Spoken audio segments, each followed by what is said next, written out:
reality is, when I started my life, nobody thought I was going to be successful.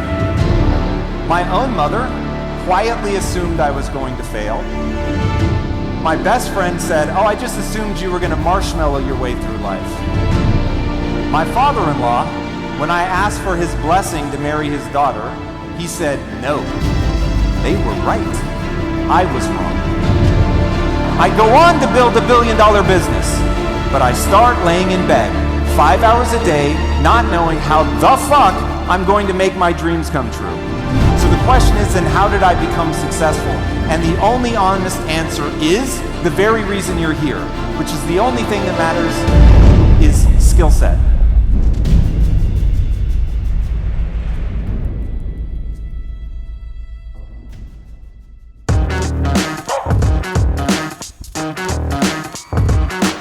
What's up, everybody?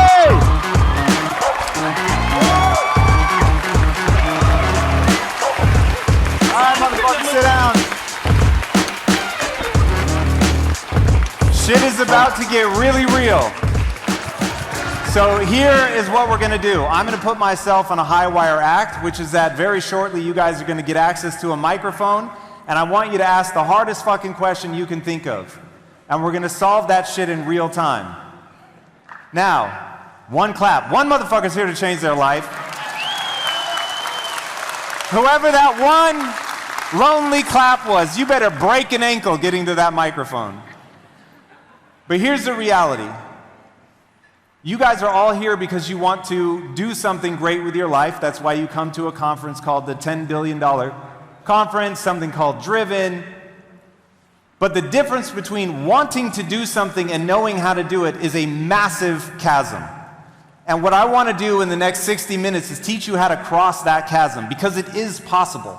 The reality is, when I started my life, I was literally just talking about this behind stage, nobody thought I was going to be successful.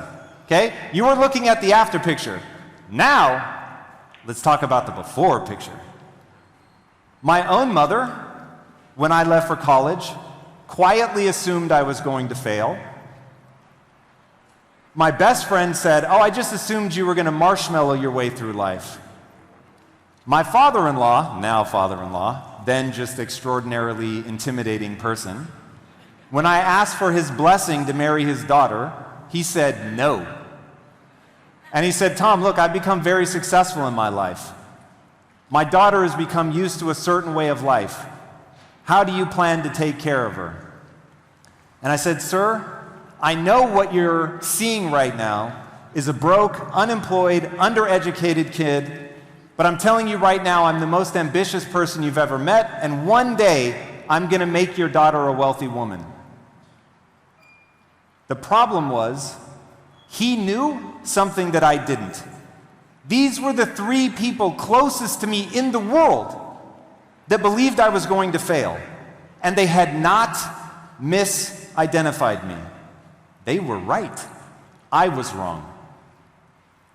Now, I say there's three things that I look for in anybody that wants to come work with me. Number one, I look for grand ambition. Because if you don't have grand ambition, I'm going to seem like a crazy person. Because I really believe that I can do anything I set my mind to. Number two is drive, and number three is compassion. Now, compassion is beyond the scope of what we're going to talk about today, but drive isn't. Most of you, unless you already have a business that's going, you're what I call an empty dreamer. You have a dream, and that's really important. You've got the ambition. You want to do something great, just as I did. But the very next day, after telling my soon-to-be father-in-law that I was the most ambitious person he'd ever met, I laid in bed for 5 hours. Now, I laid in bed 4 to 5 hours every single day, and the only thing that got me out of bed was the shame of knowing that my then-fiancée was coming home because she was the only one with a job. She was going to come home, and I was supposed to have a sandwich made for her by the time she got there. And if I didn't finally get out of bed and stop watching music videos, I wasn't going to have the sandwich ready on time, and then I would have to confess that I'd just been laying in bed. Okay? That's where I started. I go on to build $1 billion business, but I start laying in bed 5 hours a day, not knowing how the fuck I'm going to make my dreams come true. Now, if you make the mistake of thinking that somehow I have something in me that is special, that is different, that allowed me to be successful, you would be wrong, and you will let yourself off the hook by making me extraordinary. Don't make me extraordinary, because I'm not. So the question is then, how did I become successful? And the only honest answer is the very reason you're here, which is the only thing that matters is skill set. The reason that I was marshmallowing my way through life, the reason that I was laying in bed for 4 to 5 hours a day, was I didn't have skills, and I didn't realize that I could get skills. I don't have an entrepreneurial instinct in me. How many born entrepreneurs do we have here? 6. Man, guys, you're not gonna fucking make it. You're not gonna make it. How many born entrepreneurs do we have here? All right. I am not one of you. I am not a born entrepreneur. I have had to cobble myself together one brick at a time. Now, the great news is, because I have done it, and I've learned everything the hard way, I know how to explain it to people. And I've always believed that the only people that should be able to write the manuals, an instruction manual, is somebody that struggled to build that thing. Because if it came easily to you, you're not going to know where the problems are. And you have to understand the problems, the things that are going to trip people up. I know the things that are going to trip you up. I know the things that are tripping you up right now. Whether you have a 7-figure business that you're trying to scale to be the billion-dollar business, or whether you're trying to start your first company, or whether you're just trying not to go out of business. I know all the things you're going to encounter because I encountered them all and struggled with them and had to put together tools and tactics. Now, I always love it when Jim Quick goes before me because he focuses people on the brain. What I'm going to convince you of by the end of this talk is that you're having a biological experience. Now, it won't be clear why that matters until we get to the end.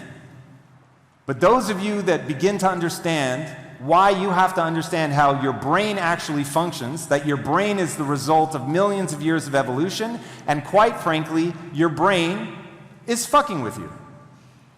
And if there's a God, God put you in this body to fuck with you.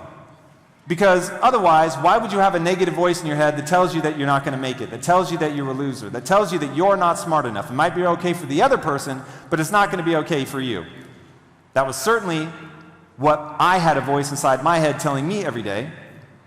And I remember laying on the floor, face down, by the way, of my unfurnished apartment, feeling the cheap nylon fabric pushing into my skin, and wondering, how am I ever going to make anything in my life?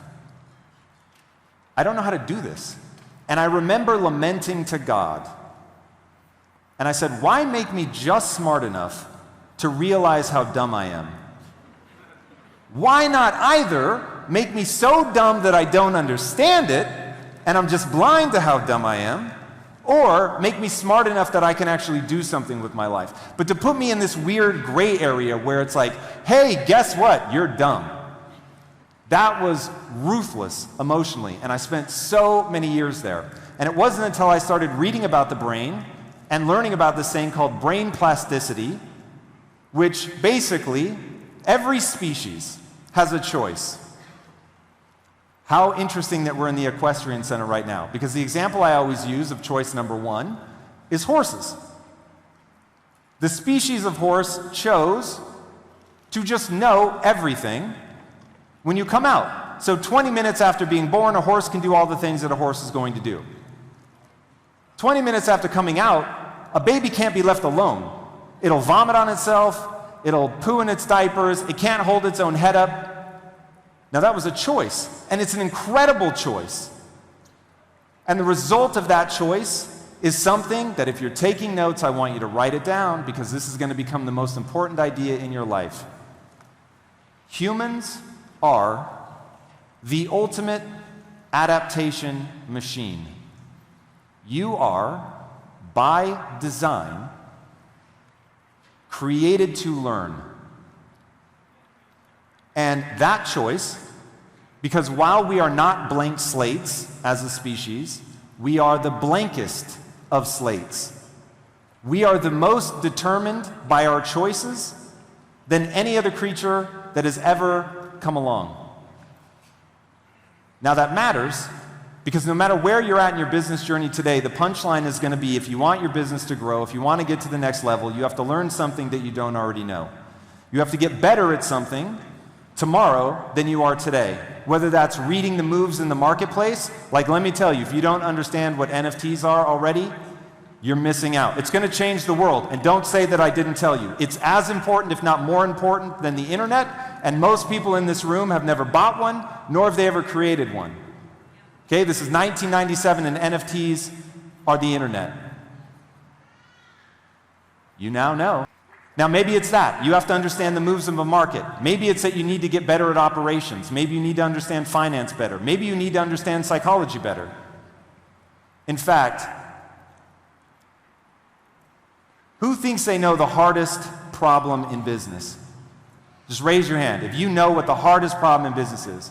We got one guy. Everybody better go see him afterwards because damn. I'm going to tell you right now, and the funny thing is, as soon as I say it, you're going to be like, shit, that's what I think it is too, but I didn't want to say it because I don't want to be a dick. The hardest thing in business is people.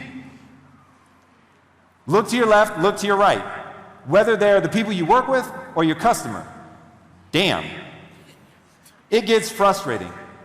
Who has ever had the impulse to shake one of their employees real hard? Just me? If you don't understand psychology, you're not going to make it. There's so many elements to this game. When somebody asks, like, have you ever asked yourself this question? What is money? Like, what is money? Oh my God, somebody actually knows the answer, or they're real close. I want you to shout that shit out. It's the ability to get energy secured across time and space. So you go do something really hard, you need a way to store the value of that time and energy, and that thing we call money. But you'll notice only she either knew it or had the courage to shout it out. Now, big it up, big it up, big it up.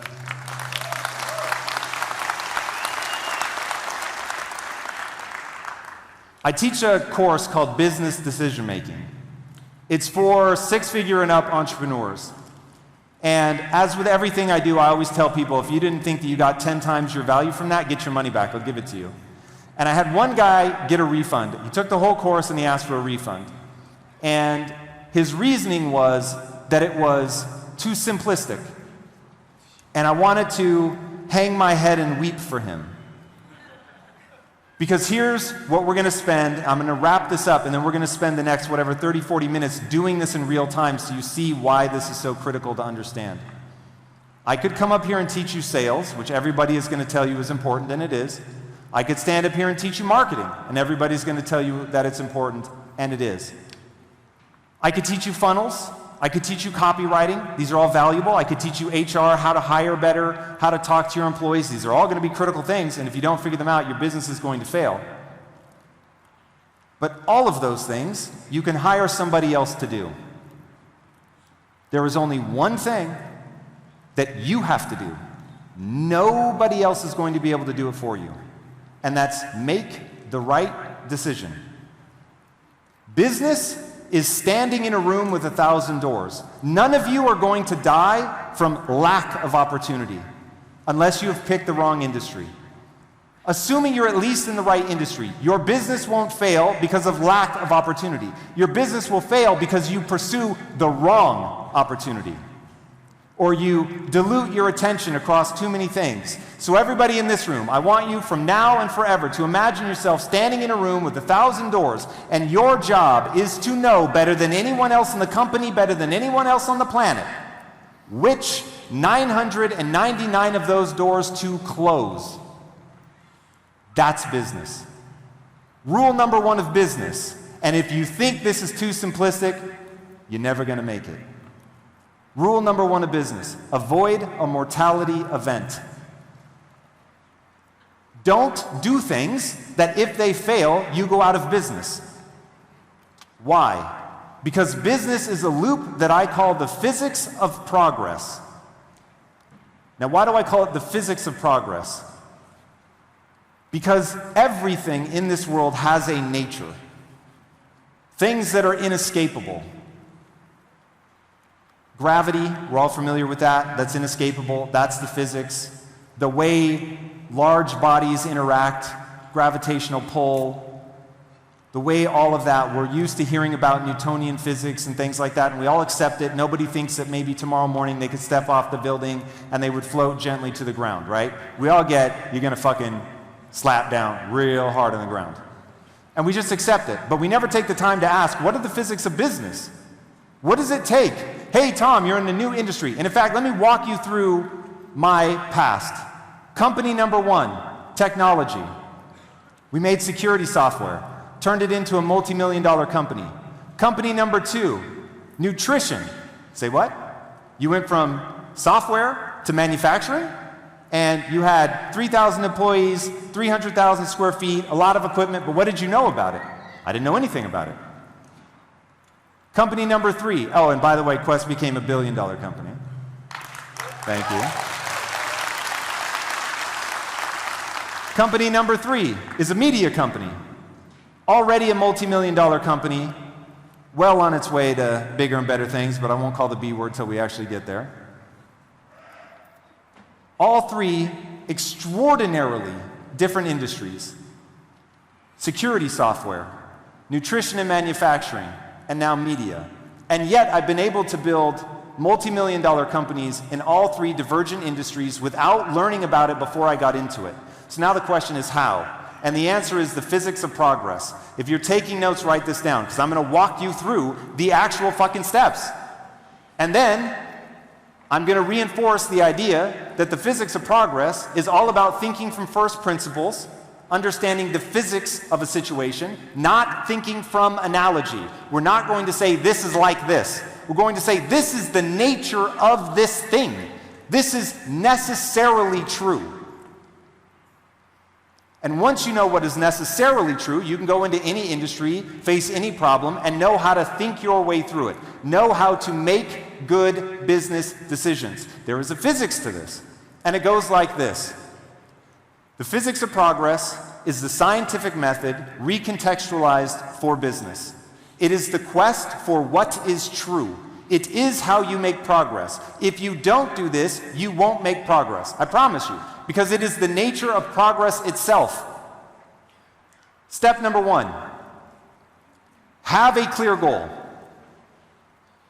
There is a gentleman backstage that's very familiar with my work. And I always tell people, hey everybody, you think you're clear on what your goal is. You really believe it, but you're not clear. Step number one is get clarity. And this, I hear a version of this all the time. Tom, I already know what I want. In fact, maybe you already have a business. Your business is already doing great. You're making $10 million a year. You're fucking killing it. But you can't figure out why you can't get to the next level. And I will tell you it's one of two things. Either you're not clear enough or you're not running the physics of progress, which is just a loop. So here's what people will say when they think they have clarity. I want to win a gold medal, Tom. That's amazing. In what? The Olympics? Yes, Tom, the Olympics. Fantastic. Summer or winter? Summer. My man. Swimming or tennis? Swimming. Fantastic. Backstroke? Freestyle medley? What are we doing?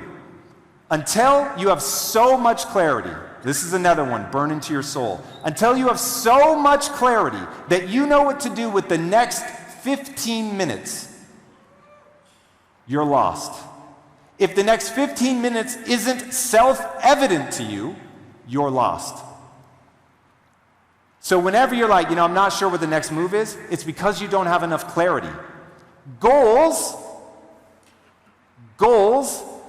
demand certain actions. Let me give you an example. You're Kobe Bryant. You want to be the best that ever lived. Mightn't you want to pick up a basketball? Maybe you should practice. Can we agree? That's self-evident. Maybe you should practice more than the next person. Maybe you should study game film more than the next person. Maybe you should understand the psychology of the game and how to get inside other people's heads.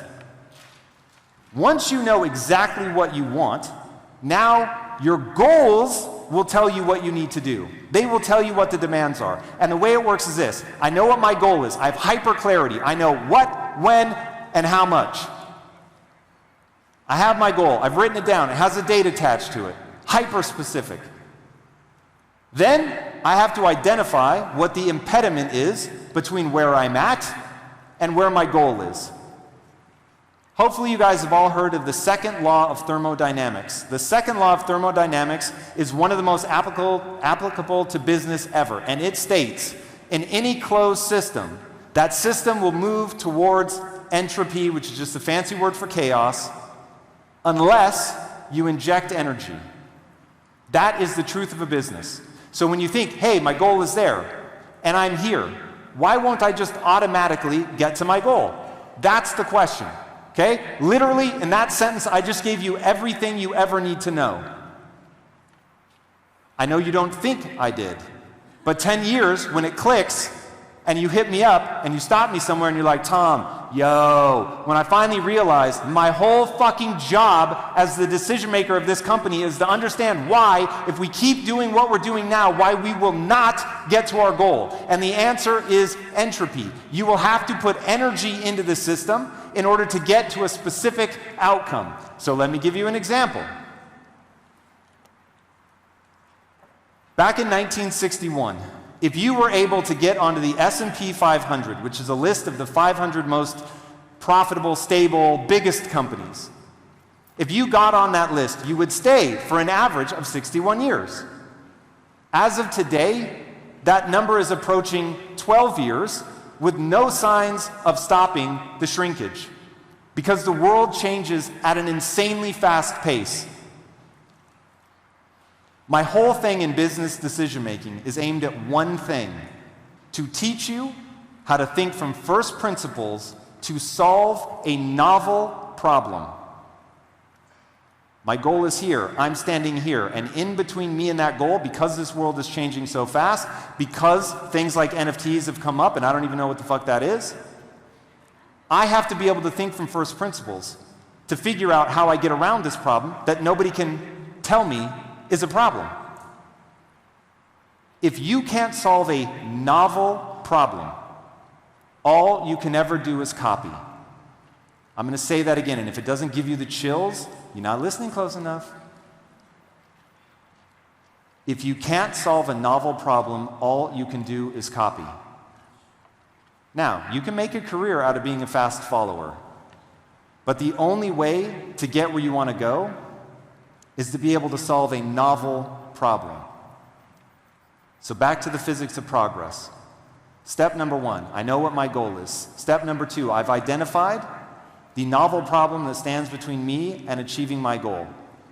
Step number three, I'm going to come up with a hypothesis. Now, a hypothesis is just a fancy way of saying best guess. I'm going to come up with my best guess as to how I'm going to solve that problem. Then, step four, I'm going to run that test. And I'm going to see how well it worked. Now, here is the truth that decimates most upcoming entrepreneurs. You're going to fail a lot. Failure says nothing about you. Failure is a part of the physics of progress. Failure is the most information-rich data stream that exists. Failure does not make you a failure. Failure is the most information-rich data stream that exists. But you must get your ego out of the way when you fail so that you can pay attention and read the data. I can't tell you how often I see entrepreneurs not wanting to be wrong, not wanting to be embarrassed, not wanting to lose the faith of their team, finding ways to justify why that failure wasn't really a failure or it was something outside of their control or whatever. Fuck that noise. Everything is your fault. You have to own everything. If you didn't get the result you wanted, by definition, you failed. Cool. Tom told me that failure is the most information-rich data stream that exists, so all I need to do now is look at the data and figure out what I learn. You get that learning, and then the physics of progress begins anew. You've assessed however much it failed, and you begin again. Henry Ford said that failure is simply the ability to start again, this time more intelligently. So, now we go. We have our goal. Here's the problem. Here's my hypothesis on how to overcome that problem. I try it, I failed to some degree, I learned from that, and I try again more intelligently. I failed to some degree, I learned from that, I try again more intelligently. That's the physics of progress. Now, grab a microphone because we're going to go through this in real time. Don't give me easy problems and don't let me off the hook. If I did not solve your fucking problem, say, Tom, you haven't solved my problem. Now, here's rule number 1. You're going to be real fucking tempted to do what the British call waffling. You think I need 8 months of real-time context to understand your problem. I promise you, I do not. If I need context, I will ask for it. Your job, to be a good citizen of this time, is to ask your question in a single sentence with no commas or run-ons. I assume everybody's heard of Einstein, yes? Einstein said, if you can't explain a problem simply, you don't understand it very well. What did I say is number 1, clarity, clarity, clarity. If you can't give me your problem in a single sentence, you don't have clarity. So what do I know is the answer to your problem? Get fucking clarity. It's just the way that it has to be. And this is how people die in these really simple fucking loops. They're not forcing themselves to get clear. Now, why aren't they getting clear? Because they have emotion. Emotions make dots feel like they connect when they don't. All right, now we've got a line. Go for it. Keep it short. Hey, Tom, how do I present a $60,000 proposal in person? You're going to have to give me your problem. What's your problem? You're not good at presenting? No, I am. The problem is I've never done this amount. It's a consulting group. I'm Jeff the Entrepreneur, by the way. I love you, by the way. You've got me through some dark times to be where I'm at right now. I'm honored. I'm serious. You're thing and everything, dude. You've helped everybody here. Thank you. Right now I have a consulting group. The company's actually here, so it's actually the CEO's not here today. He's at his thing, but I'm going to be presenting this to him tomorrow. These are a lot of words. These feel like context. My bad. So yeah, just the psychological is what it is of presenting. So here it is, guys. You always start with the problem, okay? Remember, I just walked you through the physics of progress. It is the fucking nature of progress. There is no way to sidestep this. So we all already know before he even speaks, the answer is going to be, what's your goal? What's the thing that stands between you and your goal? And then what is our best guess as to what we would need to do to get over that goal? So now, I don't know if you're a bad presenter. I don't know if you have a bad product. So you have to come at this from, why am I asking this question? Because I'm nervous? I'm uneasy? Because the answer is that you need to figure out what problem you solve for them. And in the meeting, you don't have to be slick or cool. You just have to show them how beyond a shadow of a doubt, that thing that keeps you awake at night, dear buyer, my product actually makes that go away. And then here's the thing about business that I wish weren't true, because secretly, I just want to talk about like how to feel good about yourself, right? Like, if we're not in business to help other people and to do rad shit and to help our family and to make money, like what the fuck are we doing this for? So this ultimately comes down to this emotional thing, and I just want to talk about that. But the reality is, to get there, we have to understand the nature of things. And this one is, you have to solve a problem for them. And the part that I wish wasn't true, you actually have to be better at solving that than anybody else.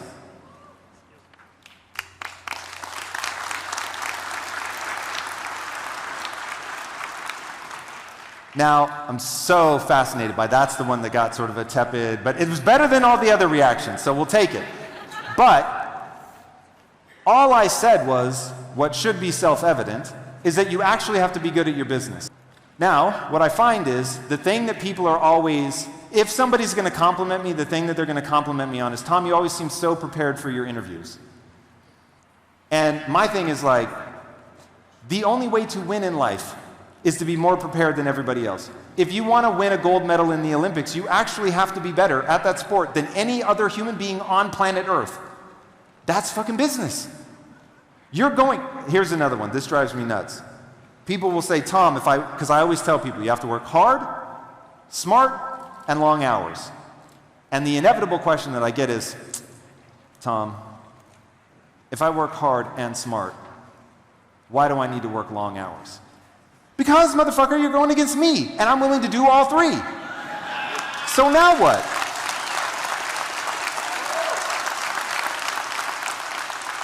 There's no arbiter other than being better, right?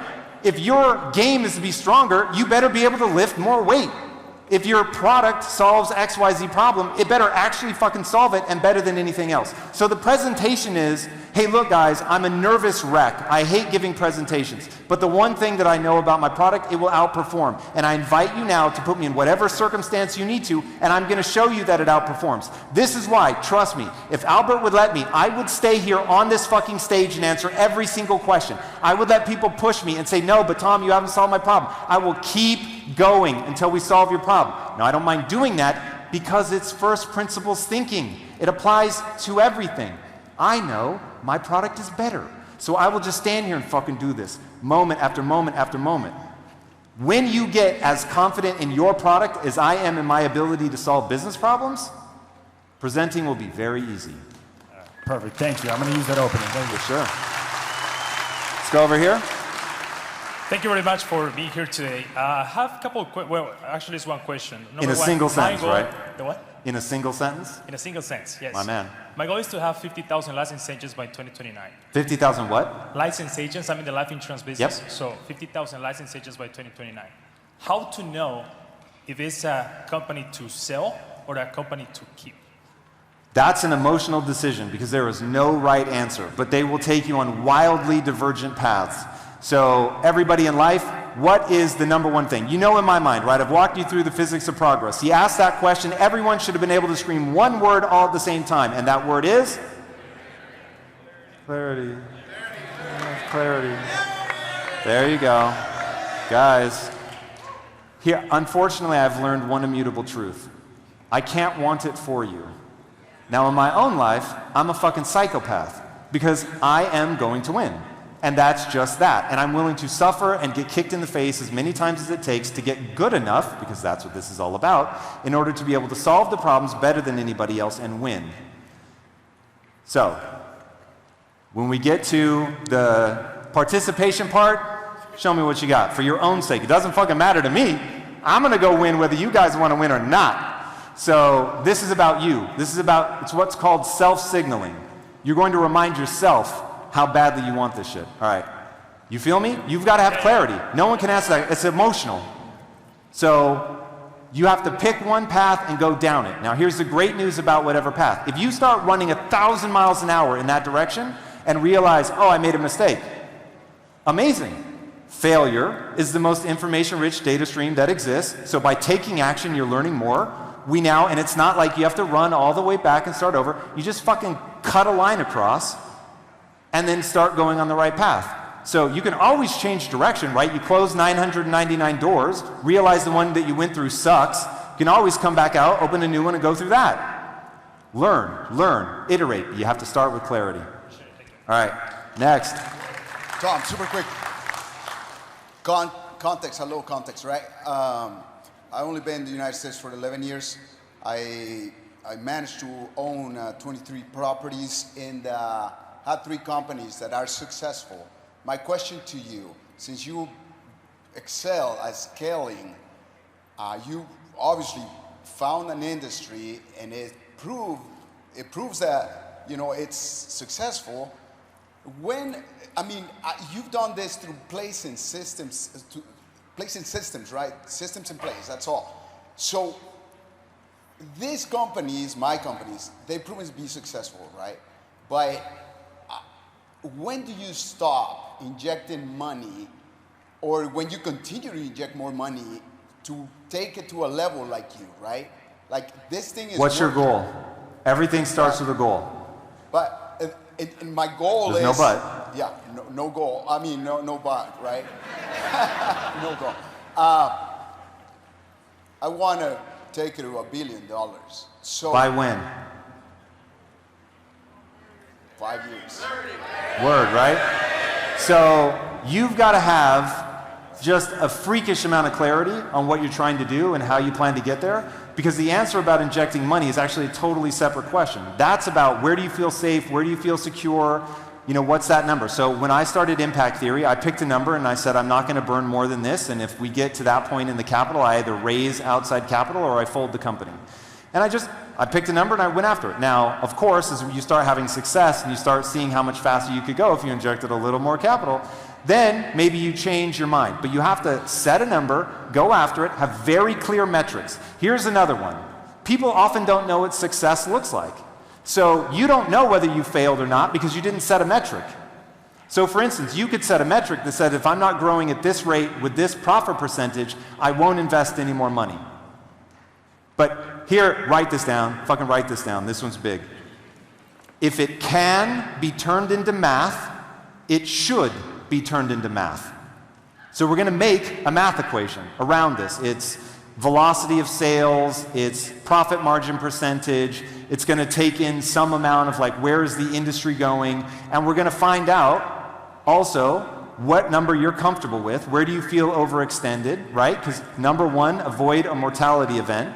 So you've got the business mortality, you've got your lifestyle mortality, and so you want to be very thoughtful of, hey, I can blow $30 million. If I lose that, I'm fine. But $31 million starts to be uncomfortable. Cool. Then we know it's 30 million. And we better be hyper-disciplined and not act like a VC-funded company and be like, yo, 30 million. It's like you really have to be really specific. But there's no right or wrong answer. It's up to your tolerances, and it all comes from clarity. And I know it haunts you. Several numberless industries, right? Very profitable. I know it haunts you. Why am I not in that space? Why don't I take my systems and go to that space? Why don't I take my system and do it this other industry? Shiny object syndrome. All the time. When does it stop for you? It'll never stop. You just have to be disciplined. I know what my goal is. Because I know what my goal is, I just sift every opportunity through, is this really the most effective way to overcome the problem that I have to achieve the goal? Sounds good. All right, hit me up. Okay, I don't know if anybody has this issue, but why am I so good? And I'm trying to do this in one sentence. So why am I so good at the things I hate and horrible at the things I love?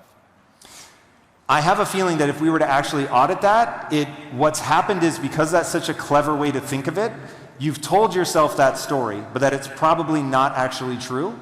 So there are going to be a lot of things that you excel at that you're like, oh, I don't want to be doing this. And fair enough, and you can either do those or find somebody else that can do those. And then the other thing is, just because you currently aren't good at something that you love, go get good. Right? When I started in business, and I promise everyone's going to think I'm lying, and I'm not exaggerating in the slightest, and I know it's hard to believe, but my first year, maybe 18 months in business, the only contribution that I would make to a conference call was to say goodbye. And I would actually get excited. So my business partners, right, I was just an employee at the time, and my business partners were like these high-level entrepreneurs, and I looked up to them so much, and they'd run the whole call, and I'd be like, whoa, like this is crazy. But I didn't have anything to add because I felt really stupid and I didn't know what I was talking about. Then I could feel, oh, we're about to wrap up. I get to say it, here we go, goodbye. And that felt amazing. But then I've gotten good, right? I've gotten so good that people pay me a lot of money to come up and explain what I do. So remember, your goals demand the skill set that's required. So now it's just a question of whether you get disproportionate returns or not. Okay, so all of us get either subpar performance, par performance, or above par. And you're getting a disproportionate return. So, and I have a friend backstage who knows golf, and he's horrified because I just did that backwards. But you get the idea? Because subpar is good, right? Somebody that knows golf. So you have to figure out what are the things I'm going to put energy into. So for me, I don't fuck with finance. I learn as much as I need to learn to make sure I can't be stolen from, and then that's it. And I bring other people in to handle that. Does not speak to my personality or my desire. Verbal ability, on the other hand, I get disproportionate returns. So every unit of energy I put into getting better at speaking, I get better than somebody else who's putting the same amount of time and energy. And so you pick those things that are useful and you get disproportionate returns and you lean in on those things. And then you remember that you can learn anything, but you can also hire almost everything. So the only thing that you must get good at is decision making. If you're not good at decision making, you work for somebody else. Them's are the facts. You feel me? All right. By the way, I want to be clear. Nobody's even hit me with a business problem yet. I'm game for the like, I have a business problem. I'm trying to scale into Paraguay and what the fuck? Hey, Tom. Hello. So I have a company that's doing 8 figures in revenue, and it's been sitting in that range. And I've tried a few different things. With your first company, what did you have to do to get it to 9 figures? And what did you have to sacrifice, whether personal or in business? So in the first company, to get to 9 figures, we had to sell it and move into a totally different company. So this is where, are you in the right industry? Are you solving the right problem? And you really have to look at that, because the reality is some businesses are just 8-figure businesses. And so is this an 8-figure business? And what we need to be doing is pivoting and finding something that opens us up to a much larger vista, or are we doing something wrong? So we run the physics of progress. We start with our goal. Our goal is hyper-specific. Then, and this is the art, we have to, what is that problem? Are there people in your industry that are doing it? Are there 9-figure businesses in your industry? If there are 9 figures, in fact, this is a really useful life tool. Who is doing it well? Okay, you're trying to do something. Who's doing it well? Who's ahead of you? Right? So I decide that I'm going to try to make sure that nobody gets to the age of 15 without encountering a growth mindset. That's my mission in life, okay? Everything I do is about that. Thank you. So now you work backwards. My first attempt was to just look into a camera and say, think like this, act like this. And I realized 2% of people will respond to it, but 98% don't. You will never hear me say, as long as I help one person. I'm not that guy. I want to fucking help everybody, and at scale as much as humanly possible. So I started thinking about the 98%, and I realized, okay, I'm going to be doing something in media.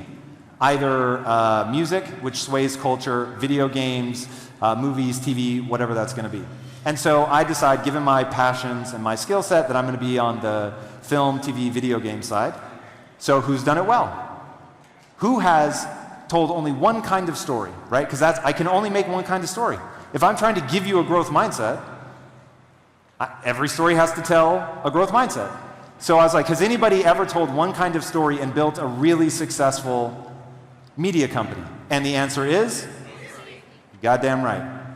Disney told one kind of story over and over and over from 1,000 different angles. And in doing so, he has swayed culture. To give you an idea, my sister went to Disneyland 72 times in 12 months, pre-COVID, obviously. And I thought, whoa, like this place really means something to her. So if Disney can build the most magical place on earth, can I build the most empowering place on earth? Now, I don't just go copy Disney, but I see a lot of the cues that I need about what they did, how they swayed the psychology of the world. And so you want to find somebody that's doing it, and that's going to give you those first clues.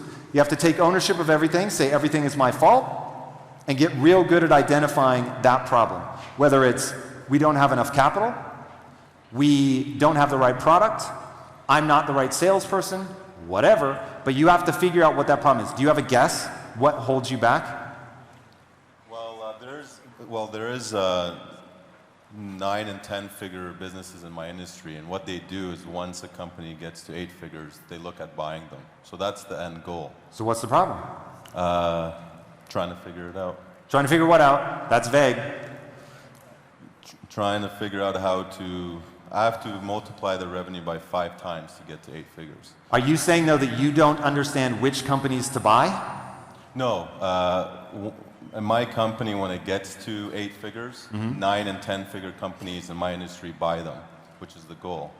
Okay, Yes. but so are you a 7-figure trying to be an 8 or an 8 trying to be a 9? No, 8 trying to be a 9. Okay, so if we know that people go from 8 to 9, remember you said this, if we know that 8s go to 9s by acquiring other companies, the goal is already obvious. We have to go buy companies. At least that's one path. True or false? True, but sorry, what I meant is when you go from 8 figures to 9 figures, the 9-figure, 10-figure companies buy you at that point. And you're afraid you'll get purchased? No, I want to sell. I want to get to Tell me the point. problem in a single sentence. Because just to be clear, when you started, unless I misunderstood, you said, Tom, I'm an 8 and I want to become a 9. How do I do it? And the answer is sitting right in front of us. But now when I say that's the answer, you say, no, that's not the problem. Well, what I was asking is what you specifically did in your first company to get from 8 to 9. We exited that company and started a new one from scratch because that was a market that was never going to take us to 9 figures. So that's an option to look at that then. Absolutely. Yeah. Everything's on the table. We're thinking from first principles. I didn't look at that option, so. But it also sounds, I'm a little confused, we'll move on, but I'm a little confused because you gave us the answer, which is to acquire other companies. So there's, and now I'm going to speak to everybody else about your problem, forgive me, but like, do you guys see how the answer, he was able to articulate the answer, but there's something that doesn't satisfy him in that answer. Oh, this is so important. So if we've been on sort of the 101, we're now in the master's degree. This is where I see entrepreneurs get tripped up all the time. There is a gap between what you feel and what you can articulate. If you're living in a feeling and you cannot say the problem in a single sentence, your emotions are making something feel obvious that actually isn't obvious. Hey everyone, this episode is brought to you by our sponsor, BetterHelp, an online counseling company with the mission to make professional counseling accessible, affordable, and convenient. I hope you enjoy.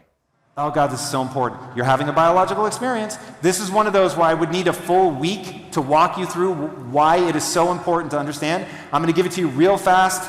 I've got still a little over 15 minutes. Okay, this is really important. You're going to think I'm not talking about business, but I swear to God, I am. The conscious mind uses language. The subconscious mind uses emotion. The conscious mind can process very little data. The subconscious mind can process what they call faster and vaster. So your subconscious mind can take in all this information from the world, and it can't speak to you in language. So it's processing a lot of data, all the data that's necessary. But it can't communicate to you in words for two reasons. One, we pass through infancy, and from an evolutionary perspective, we pass through millions of years of not having sophisticated language.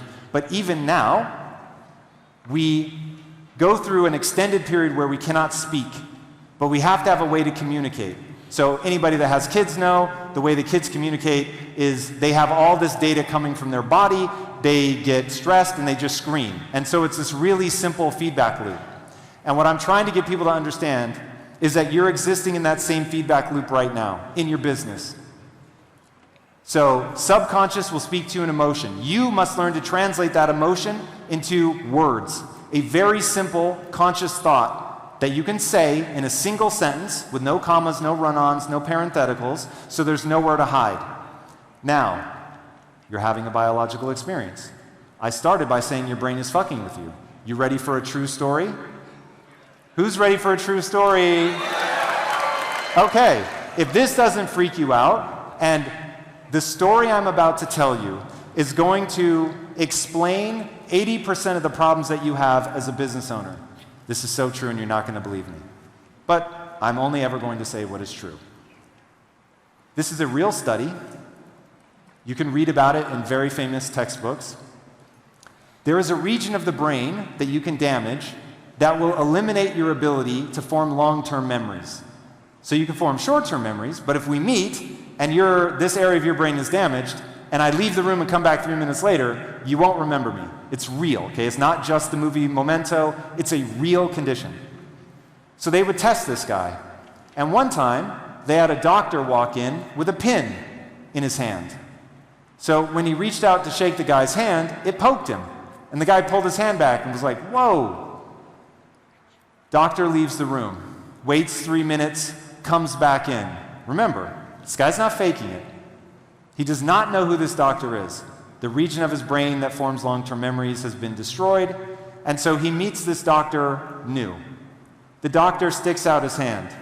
If he doesn't know who he is, he should reach out and just get pricked over and over and over, right? Would you not assume that to be true? But he'll refuse to reach out. They've tested this on multiple people. Now, and this is the important part, open your minds for me. I want you to hear what actually happens, because this is what's happening to you right now, and you don't realize it. When asked, why won't you shake this doctor's hand? What the guy said was, I've always had a long-standing problem of shaking the hand of someone in a white lab coat. That's a lie. Has nothing to do with that. It has to do with a region of his brain stored a tie between this guy and pain that can't articulate into the conscious mind because of the memory storage problem, but the brain will not allow there to be no answer. The brain will not allow there to be no answer. So, when we run into a problem, hey, I'm an 8-figure business, I'm trying to become a 9-figure business, you feel like you know why. Well, it's because of this, that, or the other. It's almost certainly true that that narrative is the version of your brain connecting some pain. You feel an emotion, something doesn't feel right, you put it into words and feel like, cool, I've got the words I can use when somebody asks me about this. 80%, maybe 90% of the problems you face in your business, you have an emotional understanding of, but you never take the time to question the narrative that you've layered on top of that. And until you can pierce that narrative and figure out what's really going on using the physics of progress, you're never going to figure it out. So know that you lie to yourself all the time, and it's the only way to get through life. We all do it. You have to do it. It's actually a great strategy. But to grow your business, you have to figure out how to get through that and get to the other side. Because there's some emotion stopping you. Okay, I'm going to stay on this for one more second because I want to see if we can break through. I can tell by your face that my answer isn't landing with you. You think I'm off the mark. And we're about to see if that's true. What do you think I'm missing? No, I'm actually trying to take in what you're saying. So I just changed your life forever. And 6 months from now, it's going to be a 9-figure business because you know you just need to go acquire. Exactly. I kept thinking about being acquired, and not 1 second did it cross my mind to acquire so I can get to that number instead of just waiting for sales to grow. Word. It's amazing. Thank you. Guys, first principles will solve every problem in your business. Okay, I don't know his industry, yeah? I'm just trying to ask questions. What's your goal? What's the problem? Who's doing it well? What can we learn from that? If no one, what experiment can we run? I promise you, there is not a single problem in any business anywhere where the right set of questions won't lead you to the right answer. And now one gift I want to give you, because this one's important.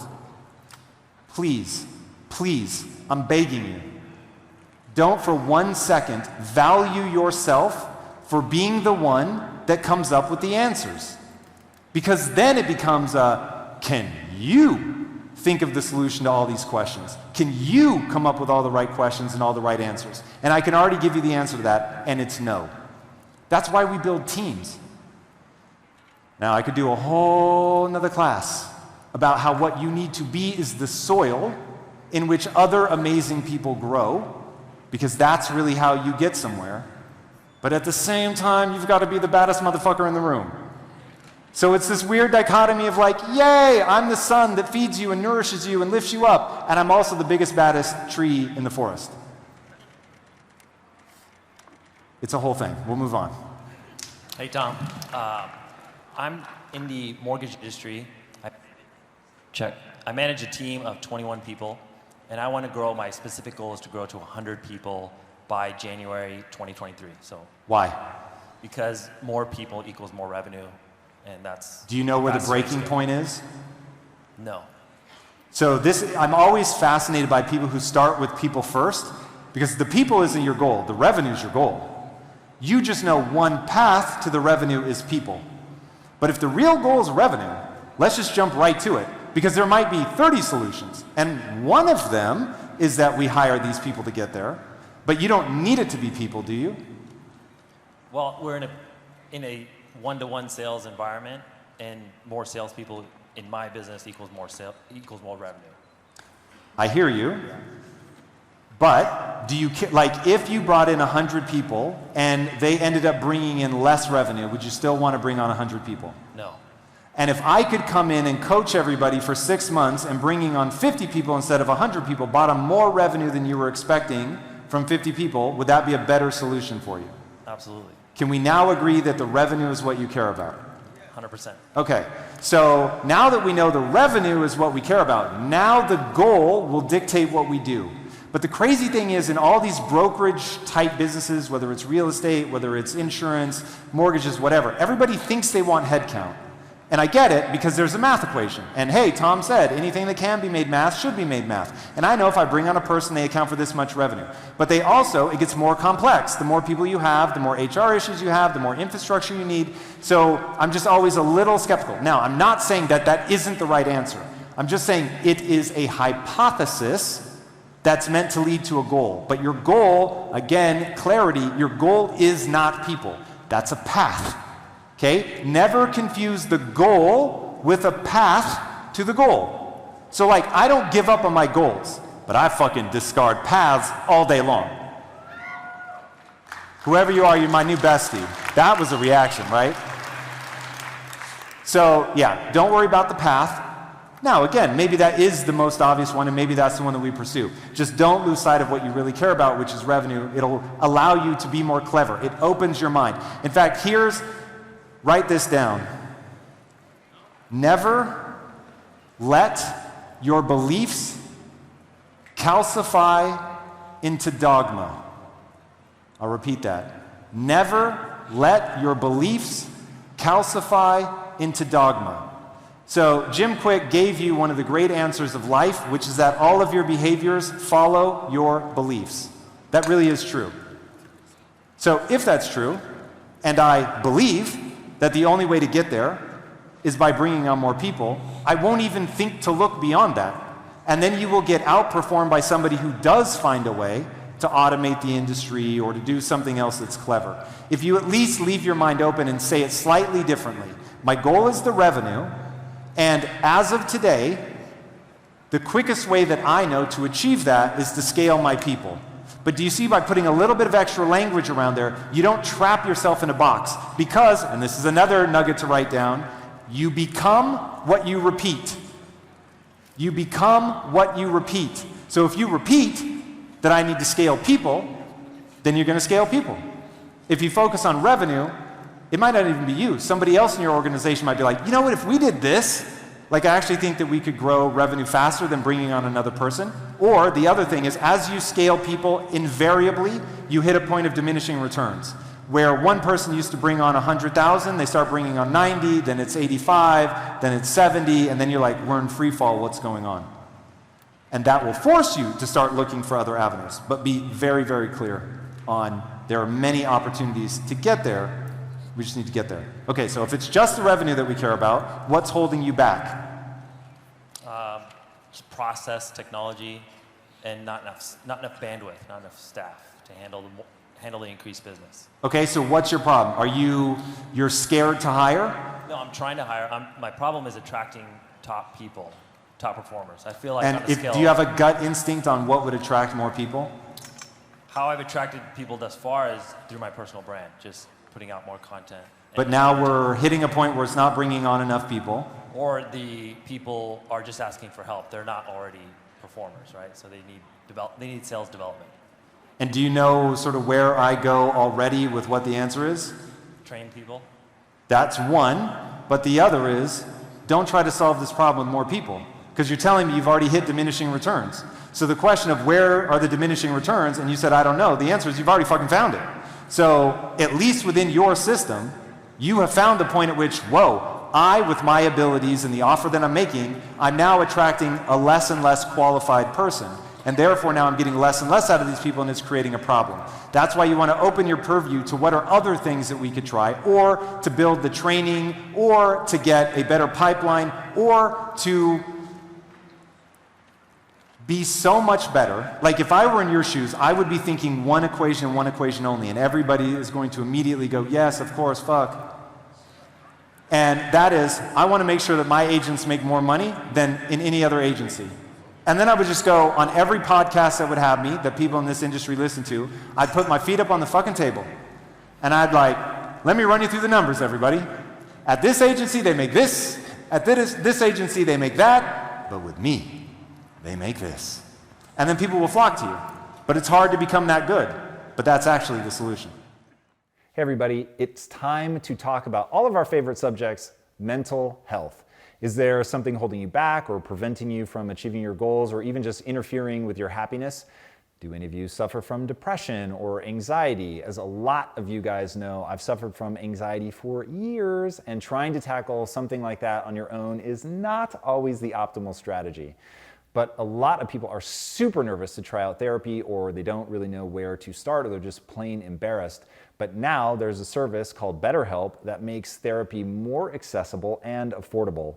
BetterHelp is professional counseling done securely online using your computer, tablet, or mobile phone through video calls, phone calls, or text messaging with licensed therapists who are certified by their state's board to provide therapy and counseling.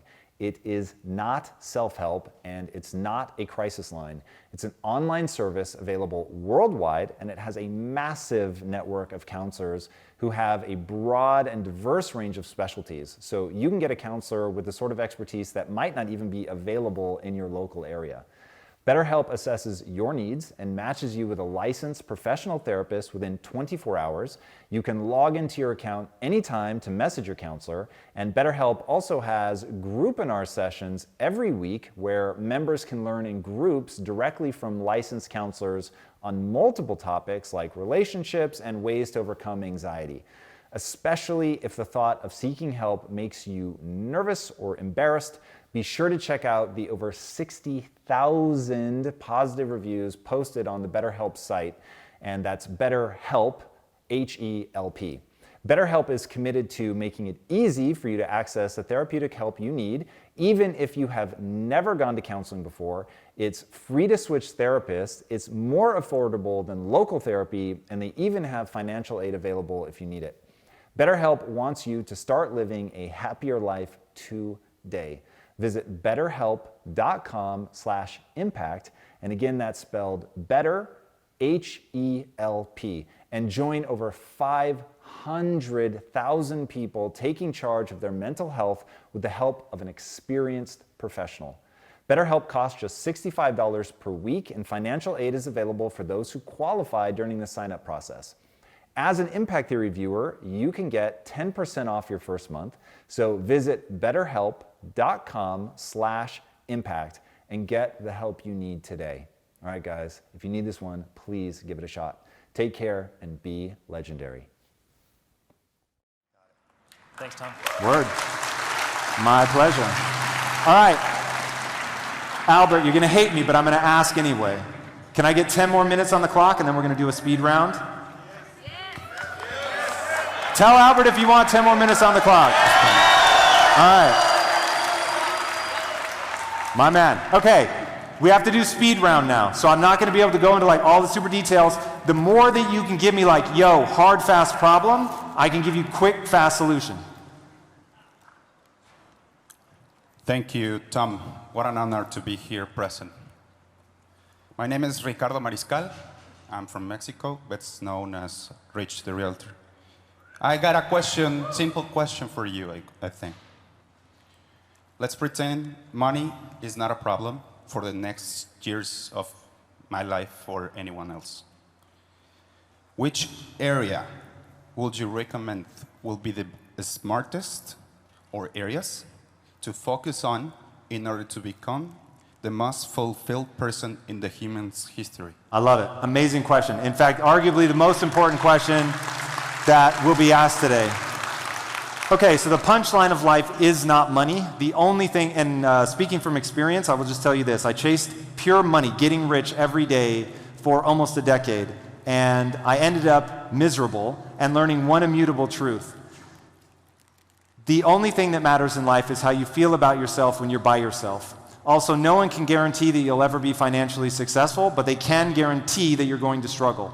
Now, the good news is nature incentivizes struggle, so struggle actually feels good. So the goal isn't to avoid struggle. In fact, you have to manufacture struggle in your life. If you have kids and you're wealthy, you must make them struggle. Otherwise, they will implode because nature compels them to work really hard for something. You won't appreciate what you have if it was given to you. Just naturally you can't. So what you're going to do is you're going to find an area that gives you more energy than it takes. It could be helping kids, it could be building homes in Mexico, it could be doing wilderness treks through to the North Pole, whatever. There's going to be something that gives you energy. And then you're going to get into the loop of desire. This is how you build passion. People think that passion is born into you. It is not. So passion is cultivated. And so what you have to do is you find that thing that gives you more energy than it takes. You engage with it, okay? Find it, engage with it. Then you see, do you become more fascinated or less the more you engage? If more, you move to the next step, which is gaining mastery. So now we're in it with the sole intent of getting good. As we get better, we get into a reciprocal loop that we call fulfillment, which is you're working really hard for something that matters to you, that allows you to serve not only yourself, but other people. So as you get better at this thing, you help more people, and they do things like what people do to me, which is they come up and they're like, oh my God, you changed my business, all that. And so you're like, fuck, I want to do this more. I want to go get better so I can get more of that. And now you're in a reciprocal relationship with that passion. The better you get, the more you help, the more you get that feedback loop, which makes you want to go get better, and now you feel fulfilled. Because fulfillment has a math equation, and it goes like this. Fulfillment starts from a goal. Everything starts from the goal. Your goal needs to be exciting to you and honorable, meaning that it serves not only you, but other people. This is just the nature of humans. It's not me passing a moral judgment, just that's what nature will reward you for doing. The next thing is you have to work really hard to gain that set of skills, and then you have to deploy those set of skills to help yourself and other people. That is fulfillment. You do that, your whole life will be amazing. Speed round. Thank you. Hey, Tom. Very nice meeting you. I've been a big fan for about 3 years. Me and my wife admire you a lot, so it's quite an honor to be here with you. Thank you. Really quick question. If you have a $1 million business, you'll want to get it to 10 million. What's the best way to distribute your time between marketing, training your employees, developing yourself? All right, everybody, what does this start with? Clarity of your goal. So what's your goal? $10 million a year. That's just money. How are you going to get there? Why are we just chasing money? Yes. Sell drugs. You might go to jail, but damn. On the way up, baby. You can make some money. The next best thing, crypto, then flipping NFTs, but you can go broke real fast doing that. But damn, if you hit, I made $100,000 in 48 hours on a single NFT that I bought for $250. Not financial advice, let me tell you.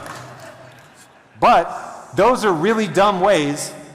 Crypto's not dumb. But those are like really sort of roll the dice, bet it all on black ways. If all you care about is money, it will send you down a very dark path that I'm not super helpful at. Once you have a goal and there's like a thing behind you, but even setting all that aside, I will just say you have to be in an industry where the upside potential is big enough that you could actually solve a problem. Remember, this starts with I'm solving a problem for somebody who knows they need that problem solved, and then I'm going to go solve it better than anybody else. That's the real answer. But if I could change your life, because this will matter so much, business is a game of attrition. Most people give up. Why do they give up? Because hard things suck. So, when you have a hard thing, who has read Man's Search for Meaning by Viktor Frankl? Is that really it? Fucking scream that out if you've read it. Okay, this is the most important thing I will say to you, literally, in this whole talk. Every single person in this room, if you are serious about enjoying your life, read Man's Search for Meaning by Viktor Frankl. It is about a guy who survived the concentration camps. He happened to be a neuroscientist, and what he realized was you could predict when someone would die within 72 hours because they would lose a sense of meaning and purpose. Now, if you can survive Auschwitz on meaning and purpose alone, let me tell you how important meaning and purpose is in a business. Because as hard as building a business has been, it's no fucking Auschwitz. So, trust me when I say meaning and purpose will get you through. When I was building Quest, it was all about saving my mom and my sister. That was what I attached to it. And so when I was there at 2 a.m. on a Friday night with bloody knuckles fixing a piece of equipment that I did not want to be fixing, I would think of my mom and my sister. I would not think of $10 million because nature has compelled me to think of them in a way, and I get an emotional reward I won't get from anything else. So even if you're just going to chase the 10 million, make it about your kids, giving them a better life or something. But think about that other something. We good? All right. Hi, Tom. I came all the way from Costa Rica just to learn from you guys, and I feel very excited for it. I'm honored. I have one question. You talk about NFTs. I invest personally a lot of them. Be careful. Yeah, I know. And that's my question. Like, what will you recommend focusing on investment? I mean, like, which NFTs will you put an eye on to invest right now? So like, I don't think of NFTs as an investment. I'll be really honest. It's a whole different thing. So what I would think of is, how can I integrate NFTs into my business? What can I create? If this really is the next evolution of the internet, like when in '97, when we were getting web pages, we couldn't imagine Uber. But Uber goes on to be this gigantor company that required the confluence of a few different technologies, one of them being the internet. So the question is, where are NFTs going? To know that, you have to learn the technology, right? This gets down to think from first principles. Once you're thinking from first principles, then you can evaluate. So I'm what they call a utility maxi. So I don't care about one project or the other unless I know what the utility is of that thing. What do I get? Where are they going? So at Impact Theory, I'm launching my first Impact Theory NFT, which is basically a utility token, on October 13th, for anybody interested. And that is, it'll be the single most valuable product I ever create because of what it gives to the community and how it lets them participate. Imagine, just imagine, maybe I'm crazy, but imagine I am the next Walt Disney. And you could buy an image from Steamboat Willie at the time he created it. What does that look like in 20 years, 30 years, 40 years, right? Now again, I don't think of it as an investment, but we're going to be giving you things. If you're one of the people holding that, showing that you love the company, we're going to give you a lot of stuff for that over time. So think about, from your business perspective, how do I create something meaningful? Because right now, NFTs are about community and rewarding the community. So how do I reward the community? Thank you very much. For sure. All right, we got time for like 2 more. I'll go quick. So in my business, there's like a massive opportunity cost to my time spent in the business versus spent doing other things. And I struggle to find the balance of like, how much time should I be spending educating myself so that in the long term, that opportunity cost is even greater, or versus... When it comes to self-education, the game goes like this, because this is speed round, forgive me. So you want to learn a little and take action a lot. Learn a little, take action a lot. Learn a little, take action a lot, right? Because reading a book will not teach you nearly as much as failing. So you've got to get in there, you've got to try something. So the opportunity cost is whittled down by you getting good at thought exercises. What does success look like? Where I see people waste a lot of time is, even if this is a victory, it's not very interesting. And they'll still pursue it because they've never run the thought experiment of what does the world look like if we actually win? So run that thought experiment, then get in as fast as you can and just start deploying that knowledge. The point of reading a book today is to use the knowledge today, not tomorrow, right now.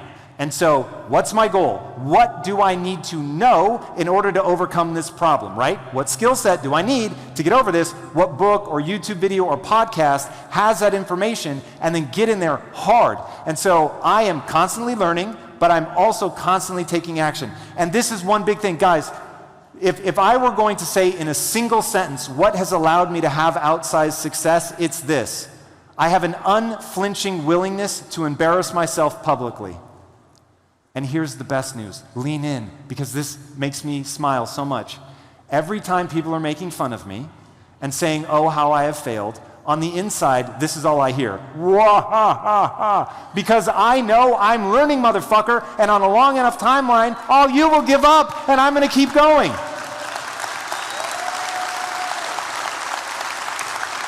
It took me 12 years of getting kicked in the face every day, starting with goodbye being my only contribution on a phone call, to building $1 billion business. And people were like, oh, it's an overnight success. And I was like, yeah, an overnight success, 12 years in the making.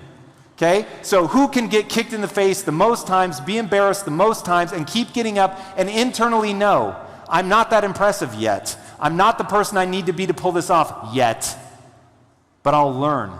I'll get there. And the person that keeps going, knowledge stacks, knowledge stacks. Tommy, thanks for having me. My pleasure. My name is Andrew Brown. My question is, how do you scale a direct selling business in an oversaturated industry? It's similar to like what you did with Quest. Here it is. I'll have the answer for you in a single sentence because we're out of time. This applies to everybody. This is the one you write down. When we started Quest, the industry had been declining for years, and there were 1,600 competitive flavors on the market, bars and flavors. And they were like, why are you doing this? This is crazy. And my answer was this: there's always room for the best. Don't forget it. Your job's to get to be the best, everybody. All right, thank you so much for having me. Are you not entertained? Let's do it. Thank you, guys. Kick ass. All right, my friends, I hope this added value to you. If it did, make sure that you smash the like button. Make sure that you are subscribed and that you don't miss a thing. And until next time, my friends, be legendary. Take care.